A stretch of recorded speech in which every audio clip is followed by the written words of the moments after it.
Good morning students.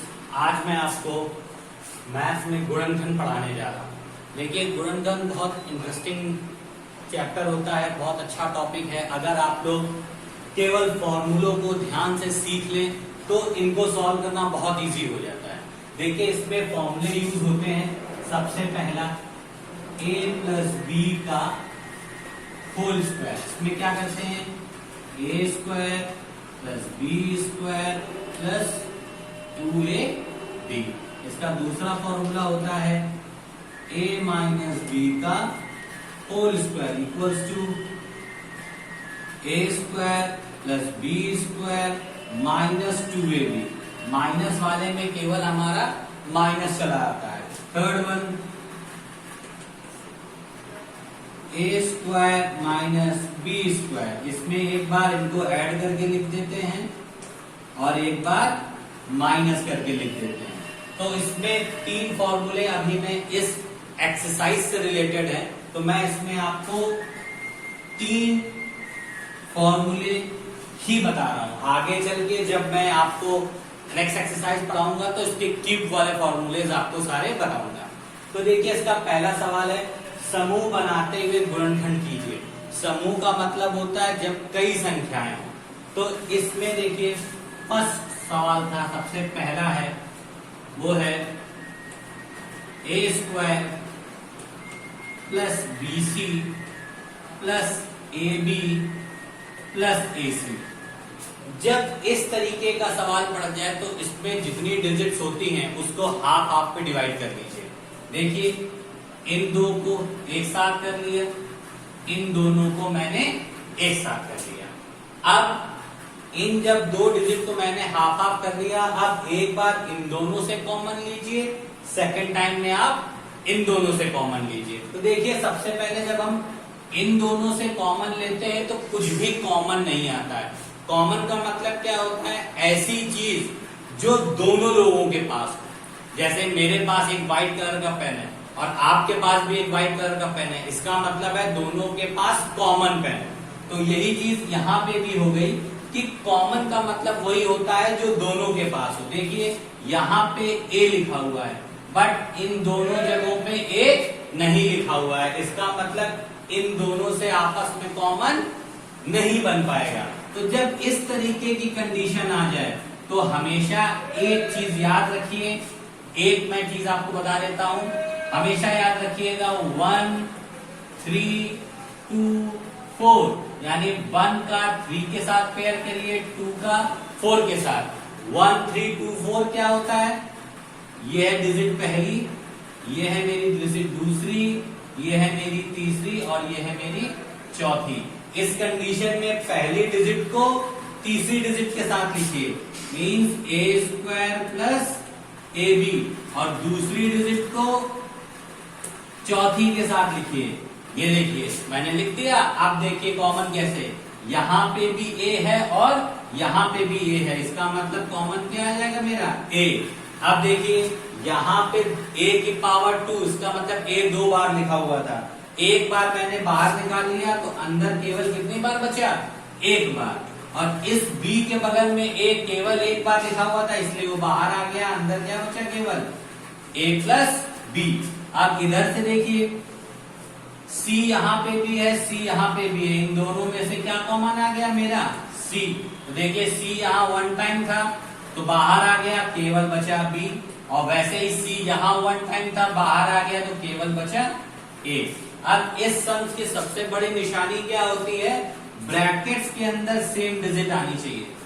a plus B यहाँ पे भी आ रहा है, b प्लस ए यहाँ पे भी आ रहा है, तो इसका मतलब ये दोनों डिजिट सेम है। अच्छा, याद रखिए, यहाँ a प्लस बी लिखा है, यहाँ b प्लस ए लिखा है, तो कोई अंतर नहीं होता। 3 प्लस 2 भी 5 होता है और 2 प्लस 3 भी 5 होता है। यानी डिजिट की अगर हम पोजीशन चेंज कर दें तो इससे कोई फर्क नहीं पड़ता। 2 plus 3 is equals to 5 and 3 plus 2 is also equals to 5।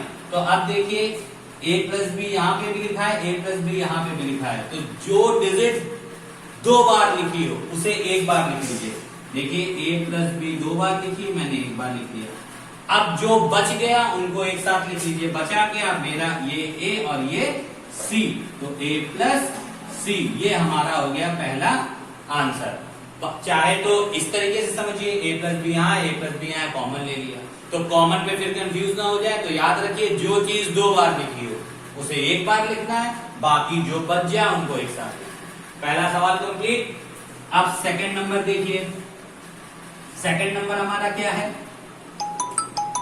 P square Q minus P R square minus P Q plus R square.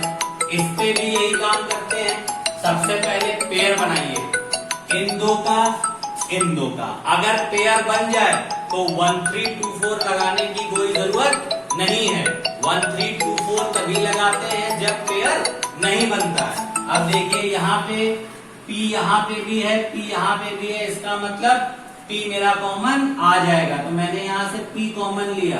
देखिए P 2 बार लिखा हुआ था क्योंकि P की पावर 2 है, इसलिए 1 बार P बचा और Q मैंने ऐसे लिख लिया। इधर से देखिए P कॉमन आ चुका था, तो केवल और केवल मेरा R की पावर 2 ब्रैकेट के अंदर बचा। आप इधर देखिए, इधर से कुछ भी कॉमन नहीं आ रहा। इस कंडीशन में हम 1 कॉमन ले सकते हैं।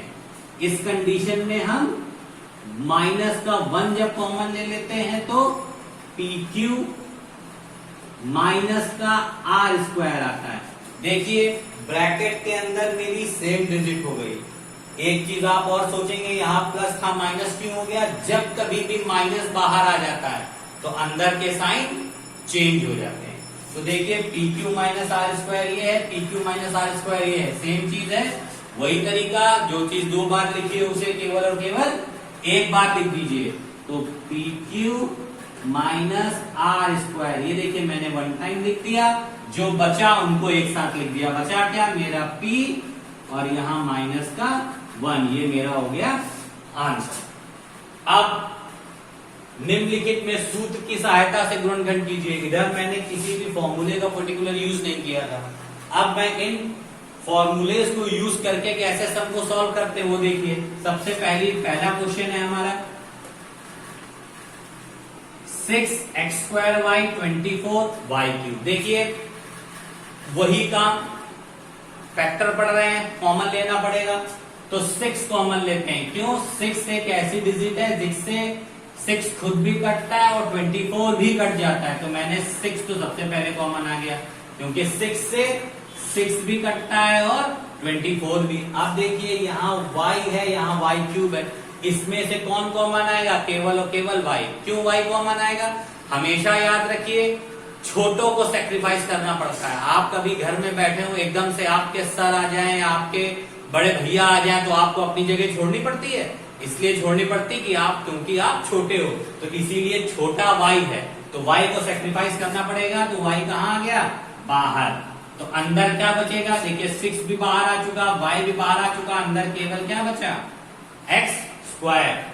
अब इस 6 का इस 24 में डिवाइड करेंगे तो 6 4 जा 24 और y बाहर आ चुका है, तो यहाँ y की पावर 3 से y की पावर कितनी बचेगी? 2। क्यों 2 बचेगी? क्योंकि इन दोनों डिजिट से मैंने y कॉमन लिया है। y यहाँ 1 बार था, इसलिए अंदर बिल्कुल नहीं बचा। यहाँ y की पावर 3 है, इसका मतलब y 3 बार लिखा हुआ है, और जब 1 बार बाहर आ गया तो y 2 बार बचा। अब देखिए सम को यही खत्म नहीं करेंगे और सॉल्व करना पड़ेगा इसमें। कैसे? देखिए x² को x का होल स्क्वायर लिख सकते हैं और 4y² को हम 2y का होल स्क्वायर लिख सकते हैं। ठीक, आप देखिए 6y तो मैंने एज इट इज लिखा। ये देखिए a² और ये डिजिट को अगर हम b लेते हैं तो a² माइनस b² का फॉर्मूला बन गया। a² माइनस b² का फॉर्मूला क्या मतलब होता है?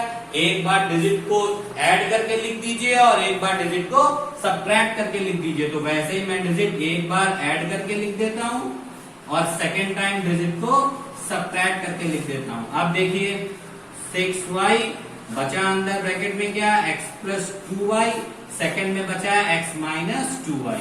ये मेरा क्या हो गया? आंसर। अब सेकेंड सम देखिए, इसमें दे रखा हुआ था 49x² plus 16y² minus 56xy। देखिए इसमें 3 डिजिट्स हैं, यहां पे थी 4 तो मैंने 2 के क्रम में सॉल्व कर लिया, यहां 2 थी तो मैंने डायरेक्ट कॉमन ले लिया, पर यहां पे डिजिट हो गई 3।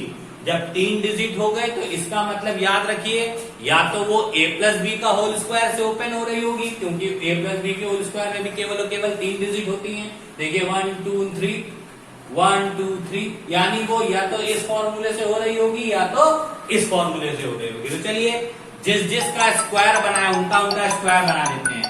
49 को मैंने 7x का स्क्वायर कर दिया, 16 को मैंने 4y का स्क्वायर कर दिया, माइनस का साइन एज इट इज लगाने दिया। देखिए फॉर्मूले में लगा होता है 2ab, तो मैंने फॉर्मूले वाला एक 2 लगाया, a की जगह मैंने लिखा 7x और b की जगह मैंने लिखा 4y।